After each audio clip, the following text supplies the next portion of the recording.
Welcome the students of class 7, welcome to our social science history class. And today in this history class we are going to discuss the another subunit from your history book, and the name of the subunit is Finding Out About Delhi Sultans.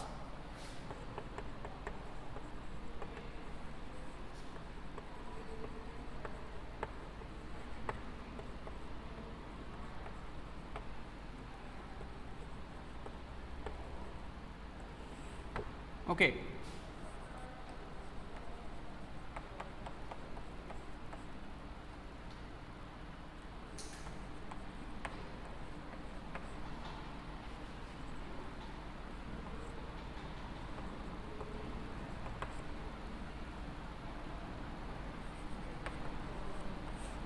Okay. So, today in this subunit we are going to discuss the sources, the historical sources from where we can know about the history of the Delhi Sultans. That we know that literary sources, we know that history of Delhi Sultans from various sources. In first chapter you have already read that we know about the history of Delhi Sultans from inscriptions, coins, architecture, including the tombs, the monuments and forts established by those kings or Delhi Sultans, and literary sources called Tawarik, and the literary sources found at the time, they are called Tawarik and plural and Tariq in singular. So, what is the definition of Tawarik? The Tawarik are histories or books that provided valuable information about the administration and the life of the Delhi Sultans, written in Persian, and they were written for the sultans with anticipation of rich rewards. Those who wrote this Tawarik or Tariq, they had received a huge amount of reward, monetary reward as well as other reward from the sultans. So, this is the purpose of Tawarik, and it is very important sources of history to write the history of medieval period, to write the history of Delhi Sultans. Okay. So, now who were the authors of the Tariq or Tawarik? Okay. So, mainly the learned men. So, mainly the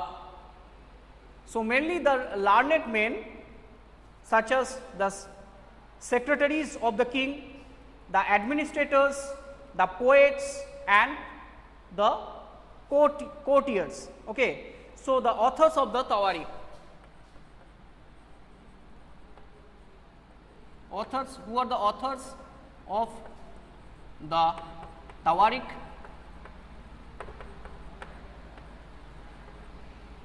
They are courtiers. Okay. The secretaries,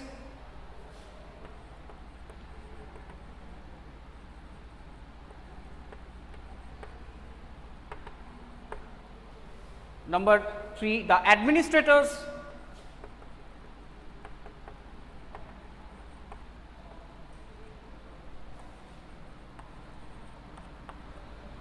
as well as the poets. And in the first chapter you have read about the different historical sources and Tawariks, such as that Tariq-i-Firozshahi written by Ziauddin Barani. You have already read about Ziauddin Barani, the political thinker as well as a minister in the court of Firoz Shah Tughlaq, and he wrote an account of the life of Firoz Shah Tughlaq. It is Tariq-i-Firozshahi. So, he is also a person from these groups from administration. So, he wrote the biography, actually the life of and administration of the Firoz Shah Tughlaq, Tariq-e Firoz Shahi. It is singular, this is a history of one person, that is why it is Tariq. Another book is there, that is Muntakhab ul Tawarik. Okay, Muntakhab ul Tawarik. This book, it is Tawarik, it is not Tariq. Why? Because this book is a digest of different personalities. The biographies of different peoples are written here, that is why it is called the Tawarik. And Abdul Qadir Badauni wrote this Muntakhab ul Tawarik. And so, I am giving this example of these two books for your understanding, that Tariq-e Firoz Shahi, it is a Tariq because it is written about the one person or one ruler, and Muntakhab ul Tawarik, it is a book written about different personalities, that is why it is plural, Tawarik. That is the difference. Okay. Now, why did they wrote this historical accounts or this Tawarik? That they, and what are the main features of these people? That these people, they lived mainly in cities. These people mainly lived in the big cities, and very often they lived in the villages. It is very rare. They lived in the capital of the kings. Number two, they wrote their histories for sultans in the hope of rich rewards. So, in the hope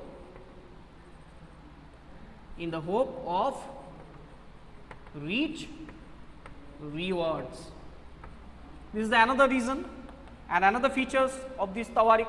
Number 3 feature, that they advised rulers to preserve an ideal social order, and also their ideas were their ideas are based on the birthright and gender distinctiveness and gender distinctions. Means they always believe that a sultan should be a male and female cannot rule the country. It is their idea, the idea of the Tawarik. Okay. And they always believe the birthright, and such as that the son of the king will become the next king. It is their idea, and they also believe that only the men will able and they are eligible for the royal throne.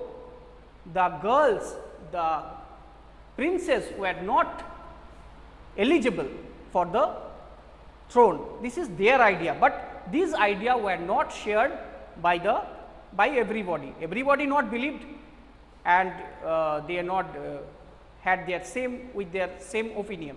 Okay. So, number 3, so they advise rulers to preserve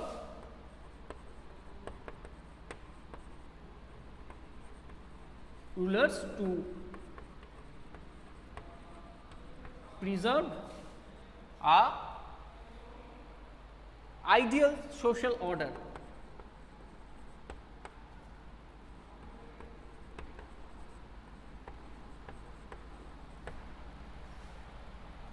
Based on birthright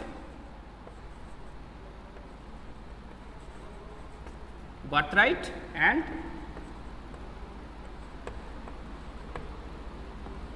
gender distinctions, and also gender distinctions.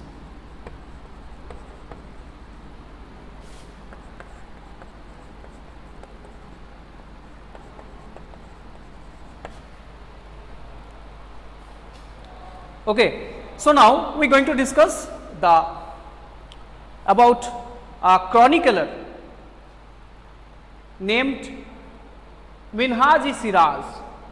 This name is familiar to you, I think, that the book or chronicle written by Minhaj-e Siraz, it is named Tabaqat-e Nasiri. Okay. Tabaqat-e Nasiri is the book or a tariq written by Minhaj-e Shiraz. Minhaj-e Shiraz. And name of the book, Tabaqat-e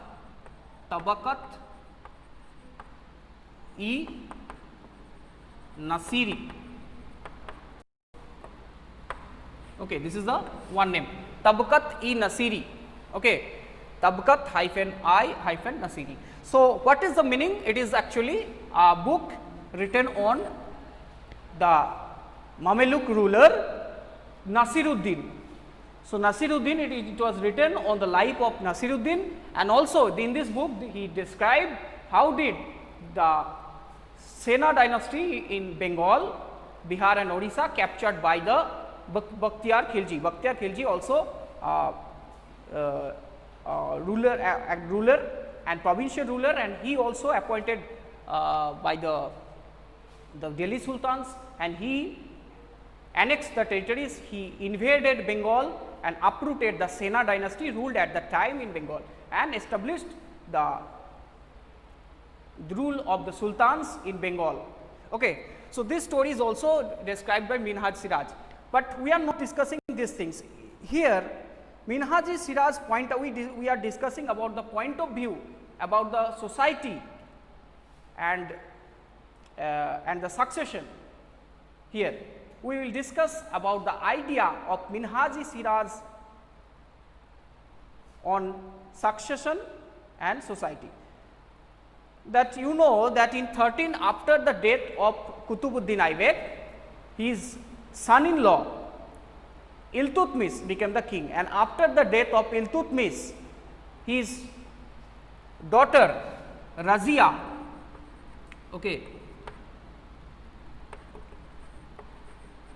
Razia became the queen. He was the ruler, and as per the Minhaj Shiraz, the age Minhaj Shiraz, that she was more able and qualified than all her brothers. He was more able and qualified than all her brothers. So, that is why he was the eligible candidate, but though he was not comfortable at having a queen as ruler, Minhaj Shiraz and other the nobles, nobles means the other officials of the Delhi sultans, they are not happy at her attempt to rule independently, because at that time they are very much conservative. They are not allowing women to rule and doing other, they also not allowing them for other activities. Okay.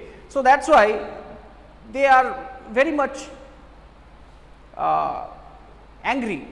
So, and when they got the opportunity, they uprooted Razia in 1240, and he just ruled from 1236 after the death of Iltutmish up to the 1240. But in these 4 years, she did various works. He proved that the women are not less than men in the sector of ruling a dynasty or an empire.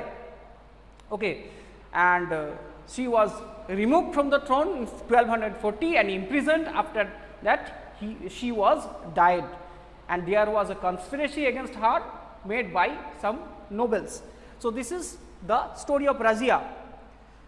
And so what Minhaj Shiraz thought about Razia? It is mentioned in the book that Minhaj Shiraz thought that the queen's rule went against the ideal social order created by the god, okay, and in which women were supposed to be subordinate to men, and he therefore asked in the register of God's creation, since her account did not fall under the column of men, how did she gain from all of her excellent qualities? But Minhaj Shiraz was so much surprised about the qualities of Razia, and that is why he wrote these lines, that in the register of the god, that since her account did not fall under the column of the men, as per their theological beliefs, religious beliefs, they believe that all the qualities God only gave to the men, and women's are some different abilities. But in this case, he was so much surprised how the ability of the men also offered to the Razia Sultana. And similarly, there are other rulers in Indian subcontinent at the time who ruled very proudly, and with they control their territory with so much very well, and such as Queen Rudra Mahadevi. And Rudra Mahadevi from 1262 from 1289 ruled in the Warangal district, present in the present day Andhra Pradesh. Okay, Warangal, Rudra Mahadevi, and Rudra Mahadevi belonged to the Kakatiya dynasty. Okay, so Rudra Mahadevi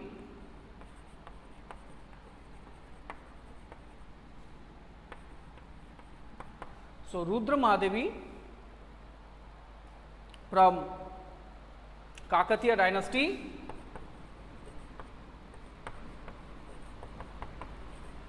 in Warangal.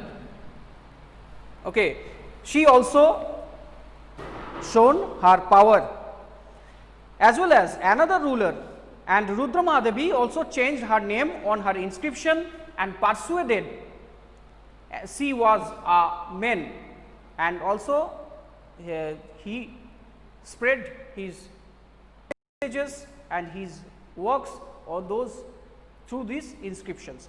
And another ruler, that is Didda, ruled in Kashmir. Another ruler, a female ruler named Didda, and Didda name comes from the Didi, it is means elder sister. Okay, Didda from Kashmir.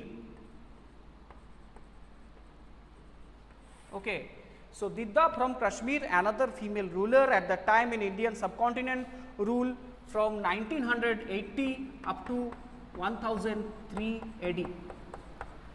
And in this way, it is an obviously affectionate term given to a loved ruler by her subjects. So the subjects called her Didda, it is meaning Didi. So all the people of Kashmir at that time called him, because she was so much, okay, so much able ruler. Okay. So that's all from today's subunit. And another I wanted to tell you, mentioned the two definitions here given on the book. Read carefully these two definitions. That's what is birthright. The privileges claimed on account of birth. For example, that nobles inherited their rights to govern because they were born in certain families. At that time, the nobles means the rich people and the administrators, their posts are inherited, such as their son, after the death of the noble, their son acquired the post, and after him again his son also acquired the post. In this way, hereditary, these posts are hereditary. This is called birthright. And what is gender distinctions? That social and biological differences between women and men. This is an idea that differentiate the men and women on their biological, means the physical as well as the social appearances. Okay. And these differences are used to argue that men are superior to women. Okay. So it was happened in the medieval period. Today's India, I think it was not so much practiced. Okay. And we are trying to make a society with without any gender distinctions. So that's all from today's class. I hope you have understood. If you have any question regarding this topic, you can ask me.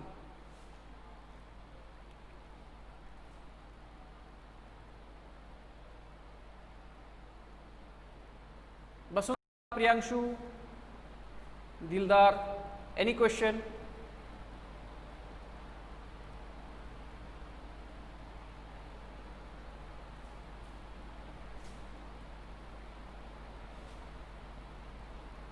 Any questions, students?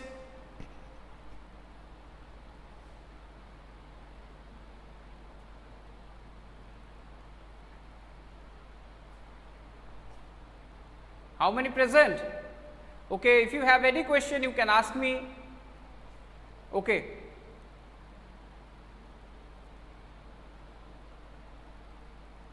Okay, I think you have no question. So, see you in the next class. Thank you for watching.